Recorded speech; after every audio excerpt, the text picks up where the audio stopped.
दोस्तों, ईरान और अमेरिका के बीच युद्ध अब कयामत के मोड़ पर है। आज की 10 बड़ी खबरें ध्यान से सुनिए। डोनाल्ड ट्रंप की चेतावनी। ट्रंप ने कहा है कि आज कयामत की रात हो सकती है और वो ईरान को रातों रात खत्म कर सकते हैं। तेल के कुओं पर हमला। अमेरिका और इजराइल ने ईरान के खार्क द्वीप पर हमला किया है, जहां से ईरान का 90% तेल निकलता है। परमाणु केंद्रों पर खतरा।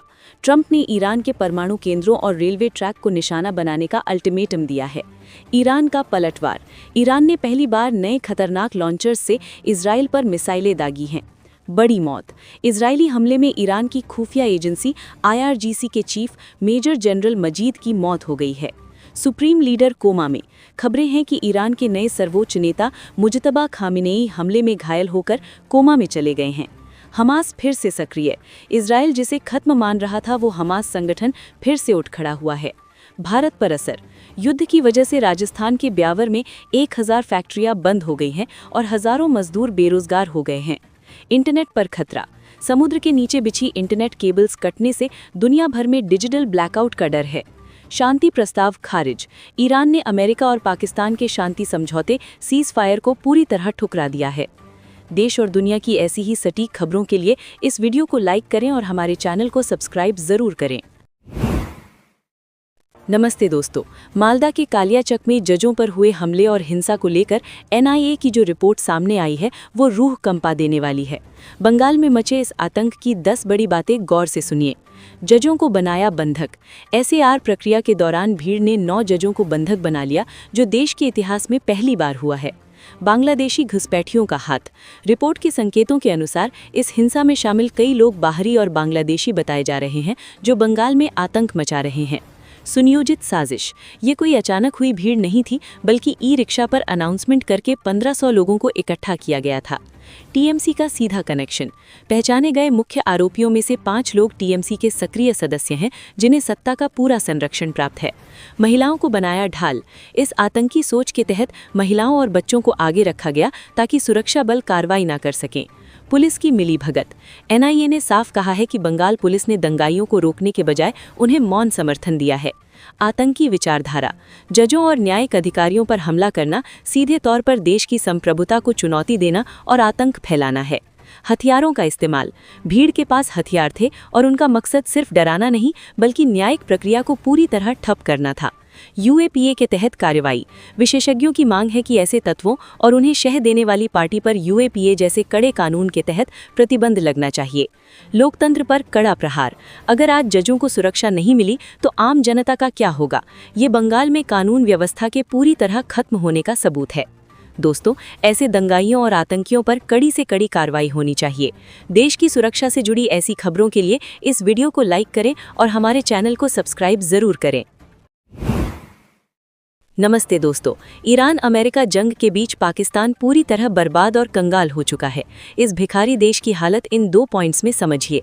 अंधेरे में डूबा पाकिस्तान। तेल और बिजली की भारी किल्लत की वजह से पूरे पाकिस्तान में आर्थिक लॉकडाउन लगा दिया गया है। अब वहां रात 8 बजे ही बाजार और मॉल जबरन बंद कर दिए जाते हैं ताकि बिजली बचाई जा सके। पेट्रोल 460 रुपये लीटर के पार पहुंच गया है और जनता दाने दाने को तरस रही है। कर्ज का बोझ और बेइज्जती। पाकिस्तान की औकात ये है कि अब उसके दोस्त देशों ने भी साथ छोड़ दिया है। UAE ने अपना 25,000 करोड़ का कर्ज तुरंत वापस मांग लिया है। एक तरफ ये दुनिया भर में भीख मांग रहे हैं और दूसरी तरफ भारत को गीदड़ भभकी देते हैं, जिसका हमारे रक्षा मंत्री राजनाथ सिंह ने करारा जवाब दिया है।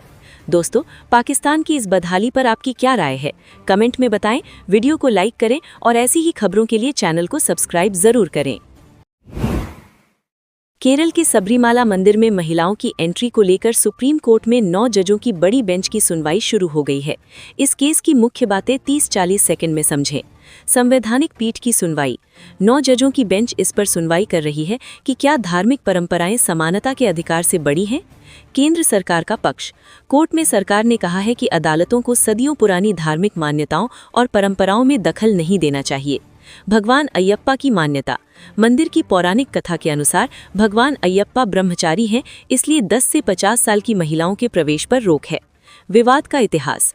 1991 में हाई कोर्ट ने बैन लगाया था, जिसे 2018 में सुप्रीम कोर्ट ने हटा दिया था, लेकिन फिर से पुनर्विचार याचिकाएं दायर की गई थीं। बड़ा फैसला। अब ये सिर्फ एक मंदिर नहीं बल्कि मस्जिदों और पारसी धर्म स्थलों से भी महिलाओं के अधिकारों से जुड़ गया है।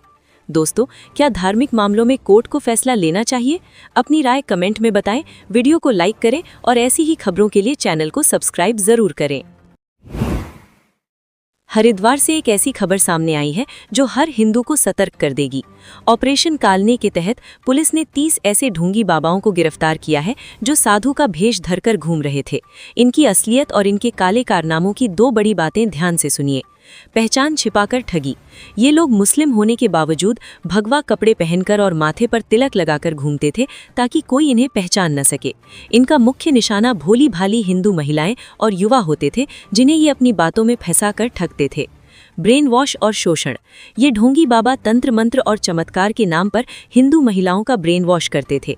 हरिद्वार जैसे पवित्र धाम में धर्म की आड़ लेकर ये न केवल पैसे लूट रहे थे बल्कि लोगों की आस्था के साथ खिलवाड़ कर उनका शोषण भी कर रहे थे। दोस्तों, ऐसे बहरूपियों और ढोंगियों से सावधान रहें जो हमारे धर्म को बदनाम कर रहे हैं। इस वीडियो को ज़्यादा से ज़्यादा शेयर करें ताकि सब जागरूक हो सकें। वीडियो को लाइक करें और ऐसी ही कड़वी सच्चाई जानने के लिए चैनल को सब्सक्राइब ज़रूर करें। नमस्ते दोस्तों, असम के मुख्यमंत्री हिमंता बिस्वा शर्मा और कांग्रेस नेता पवन खेड़ा के बीच भारी घमासान छिड़ गया है। इस बड़ी खबर की मुख्य बातें 30-40 सेकंड में समझें। पवन खेड़ा के घर छापा। असम पुलिस ने दिल्ली में पवन खेड़ा के घर छापा मारा है। पुलिस का कहना है कि उन्हें वहां से कुछ इलेक्ट्रॉनिक डिवाइस और सबूत मिले हैं। पासपोर्ट का विवाद। पवन खेड़ा ने आरोप लगाया था कि हिमंता की पत्नी के पास यूएई और मिस्र समेत 3 विदेशी पासपोर्ट हैं जो कि गैरकानूनी है। हिमंता का पलटवार। हिमंता ने इन आरोपों को पूरी तरह झूठा और फेक बताया है। उन्होंने कहा कि ये सारे दस्तावेज पाकिस्तान की किसी एजेंसी से फर्जी तरीके से बनवाए गए हैं। कड़ी कानूनी कार्रवाई। हिमंता की पत्नी ने खेड़ा पर एफआईआर दर्ज करवाई है। हिमंता ने खुली चेतावनी दी है कि वो पवन खेड़ा को बिल्कुल नहीं बख्शेंगे और उन्हें अदालत तक घसीटेंगे। दोस्तों, आपको क्या लगता है, इस लड़ाई में कौन सही है? अपनी राय कमेंट में बताएं, वीडियो को लाइक करें और ऐसी ही खबरों के लिए चैनल को सब्सक्राइब जरूर करें।